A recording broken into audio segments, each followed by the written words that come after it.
everyone. I wanted to talk today about what's going on in Iran right now. The brutality of the Islamic Republic and the mullahs is absolutely out of control. I wanted to talk about what's going on, not in a detailed sense. Instead, I wanted to talk more on a kind of strategic level.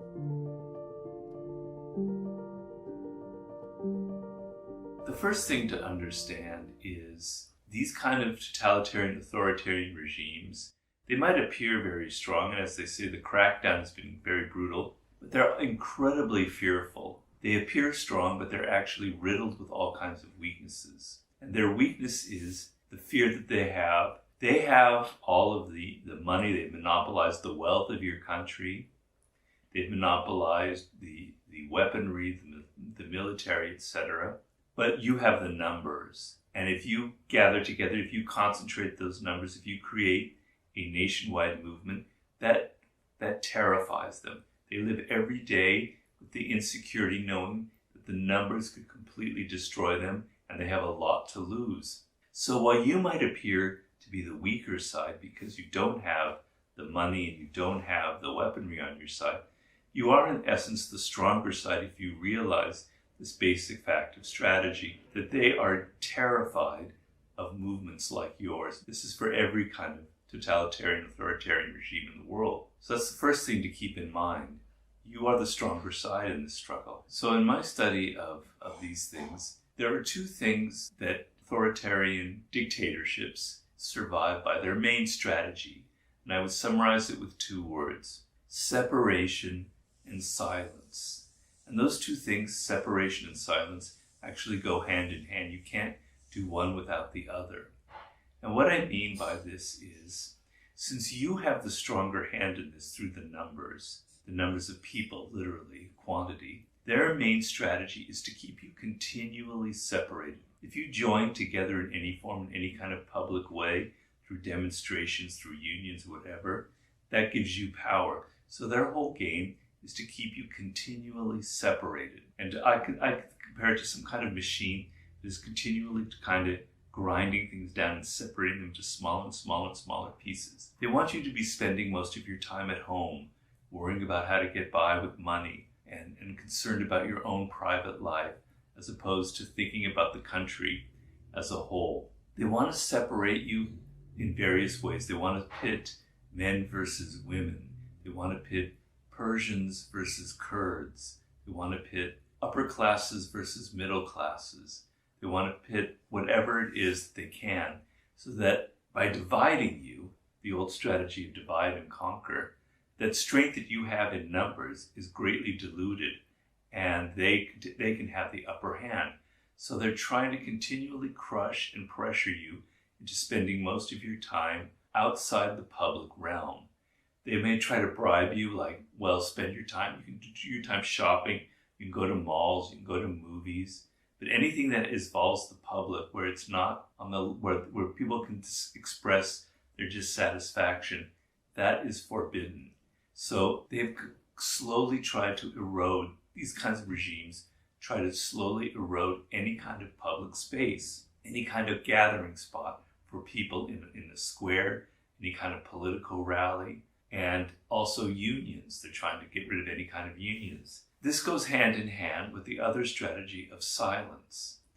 And the thing is, in these kinds of situations, in countries that are suffering under these kinds of regimes, most people, the majority of people, are quite miserable. You have no power. You live in terror. You live in fear. But you don't get to express that. You're not mingling with other people. There's no outlet for it, except maybe on social media, which they greatly control, and there's lots of censorship. They control the media, the mainstream media, as it were. So they envelop you in this kind of silence, where everybody is unhappy, or most people in Iran or in these countries, 90%, 95% are deeply unhappy about it, but there's no way to understand that everybody else feels the same way. I like to call that a public secret. It's shared by everybody in the public, but it's a secret that nobody gets to talk about or express. So they're trying to continually silence you by controlling the internet, by controlling social media, by getting rid of all kinds of spaces where you could congregate and express and understand that most people in the country feel the same way. The main response on your side is to overcome this separation, to show that this idea that you are separated is an illusion, that this idea that you're not unhappy, that you're not miserable is an illusion. You want to break this kind of spell that they have created over you where you're all separated, you're all living in your private homes, you're all living in your little neighborhoods and nobody's communicating with one another. So you want like a nationwide movement. You want to open the doors so that everybody is seen together, visibly seen together. The more numbers, the better. And you want to try and resist this kind of dynamic that they're foisting upon you of continual separation. So what is happening in these movements, and we've seen it in Sri Lanka, we've seen it in Russia, we've seen it in other parts of the world, in the Arab Spring movement, where there is this beginning of this swelling movement among the populace that's growing, is that they're going to continually try to pit one side against another. They want to kind of fracture your movement. They want to make it seem that you are actually going to create more problems, that businesses are going to fail, that you're going to make life worse for people in this country. So they're going to try and separate the working classes from the elites, etc., or men versus women, because this is a movement that largely at first was generated by women with the Amini protest, which is one of the most important factors in your favor, actually, because the thing is, if you get women involved in a movement like this, it's women from all classes, women from all ethnicities. This bridges all of the separation gaps that they're trying to create. You're overcoming this separating tendency that they're bringing through actually the organizing of women of all classes and ethnicities throughout the country. But they're going to try and separate you, and you have to resist this with all of your might. So you're all in this together. Every person, every ethnicity, every faction is in this together, and you're not going to fall for the dynamic where they're going to try and separate you on any level. The other thing is the silence. You have to be continually voicing your and making it apparent and making it clear so that this public secret becomes public knowledge. Everybody in the country knows what is going on. Everybody knows that everybody else, their neighbors, are equally unhappy. Everyone has the same similar kind of complaints and gripes and is suffering in the same way. And your voices are raised, and you're raising it continually. You're shouting from your balconies. You're shouting from the rooftops. You're giving slogans out. You're breaking the spell of silence that they're trying to foist on you on a day-to-day basis. Now, the thing I've come to learn in studying these movements is the element of time, which is an incredibly important factor. Because what often happens is there's this initial burst, this initial wave of anger that kind of overcomes everything I talked about. It overcomes the separating dynamic. It overcomes the silence. And then it tends to fritter away because that's human nature. It's hard to sustain this for very long. And so what will happen is, in the beginning, there'll be these moments where it's kind of crystallizes these protests. And then there'll be these gaps of like a couple of weeks where nothing will happen. And then it kind of grows longer and longer and longer. And the whole thing kind of peters out. And then the crackdown the situation becomes even worse because they have learned from your protest movement how to fight more effectively against it, how to crush you even more brutally. And they're going to do it, and they're going to find other ways. So it's a very dangerous moment. And what I've discovered is what I call is a wave theory of these kind of demonstrations. If you come at them with protests day after day after day, I mean every day, it's tiring, it's exhausting. It's hard to get people to be involved in that. It's taking a lot of energy and time and commitment on people's part. And also, if you're coming day to day to day, the crackdown will be even stronger. You'll bring out the worst, because once again, remember, they live in their terror of you. And so they're going to overreact. And that overreaction can be very, very violent. But if you let too much time go by, if like a week goes by or 2 weeks go by, the energy starts to flag.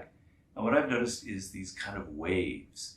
If every few days or every week you hit them with a new wave, you're out on the streets with a new, in different cities, in different parts, or for a different reason, or for different groups, but it's continual. So there'll be a lull for a few days where everybody kind of takes their breath, then you come at them again with even a bigger wave, bigger and bigger and bigger, and you keep the pressure on them continually, long enough so that you start to create cracks in them. This is what happened recently in Sri Lanka, for example. And so the separation that they're trying to push on you, where they're making you fight amongst yourselves, you are now going to impose on them through your pressure by creating these waves that are bigger and bigger and bigger. You're going to begin to peel off people from the elite classes or others who supported them to not be in their interest anymore. You're going to create separations within the security forces, within the military, within the hierarchies themselves through this continual kind of wave movement. The other thing is these kind of regimes are incredibly corrupt. They have monopolized the wealth of your country, essentially. And they divvy it up among various different classes who they make kind of complicit in their sort of illegal activity. That will be the upper classes, the wealthy, who are kind of, they're the ones that are able to make all the money and they're protected. Then there'll be the military and the security forces. So their weak spot in all of this is actually economic. Because if you can hit them where it hurts, then that gives you a great deal of power. And where that hurts is money itself, is in their economic base of power. And the weapon that you have that is the most effective in fighting against this is strikes. But not just a strike of one little union or one little industry here or there, but what is known as the general strike, which can completely paralyze a country. If you can organize every now and then, or just even once, a general strike of every industry all across the country, conceivable lawyers, doctors, working class people, blue collar type jobs, everywhere up and down across the country, and bring the country to its heels and paralyze it for just even one day, it's immensely powerful. So it's a very, very powerful message. It shows that their idea of dividing classes or ethnicities isn't working, and it hits them where it hurts the most, in their pocketbook. But the one weakness that movements like yours have, and that we've noticed in all of these different countries, and even in the United States to some degree, is this idea of the leaderless movement. So in the past, revolutions or revolutionary movements or rebellions had certain leaders, a group, a cadre of people who were the leaders of the group, who would organize things. And that came with its own weaknesses, because these cadres of leaders would form their own kind of party that would then take over and then kind of create another cycle of a totalitarian regime. They spoke in your name, and the strength that you have is you're speaking in your own name. You're not being represented by some leadership group. But what that means is if it's completely amorphous, if it's completely dependent on social media to fuel what you're doing, then when things inevitably kind of peter out, when there are lulls, when a week goes by or 2 weeks go by, there's nothing there to kind of hold on and say, this is the next step that we can do. This is the vision that we can create in another demonstration in a week. This is how we can up the ante in a few weeks. There's nobody kind of guiding it. One thing that's important is to think of not having a group of leaders, because that creates other problems, but to have kind of these committees of people who understand the dangers that the petering out, the lowering of energy will inevitably happen, and who kind of plot ways to keep the pot stirred over and over and over again, okay? So strategy in this moment, in this kind of moment, is your best defense. Just kind of trying to operate strictly on anger and strictly by bitterness and all the kind of emotions that are stirred up by this brutal regime, it's not enough. It's very powerful. It can lead to something very exciting for the moment, but it can wear off, and in those moments where it wears off, it's extremely dangerous. So strategizing, understanding that you want to keep the pressure on continually, right? You want to keep coming back at them week after week after week after week with something new, upping the ante.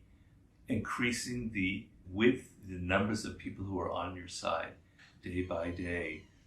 That is your strength, and that is how you're going to make them make mistakes and eventually, hopefully, completely change the nature of your country. Because, to be honest with you, to create a true democracy in Iran, a true republic, one that reflects your own incredibly rich history, would be one of the most beautiful events of the 21st century if it could happen. And you can't let this moment pass, and you can't let it die down, because, as I said, it is extremely dangerous. Because once that energy starts to flag, they're going to be coming at you like an animal. They're going to be creating that pressure to separate and silence you further and further. And it's going to be even harder to get back up on your feet the next time. You know, these things have to create their own momentum, and it must be continual. So your power, your strategy must be, how can we continually keep the pot stirred, not just for weeks, but for months, until things start to crack on their side. They're wanting you to crack and you to divide by class, by faction, and you're trying to get them to crack. So keep the whole thing as unified as possible. Have, the fact that it's being led by women and fueled by women is the greatest thing in your favor. And understand that so many of us here in the West and in the United States and elsewhere, we're following events very closely. Everything I can about Iran. You have all of my sympathy. I'm 100% for you. And I hope this has some value for you.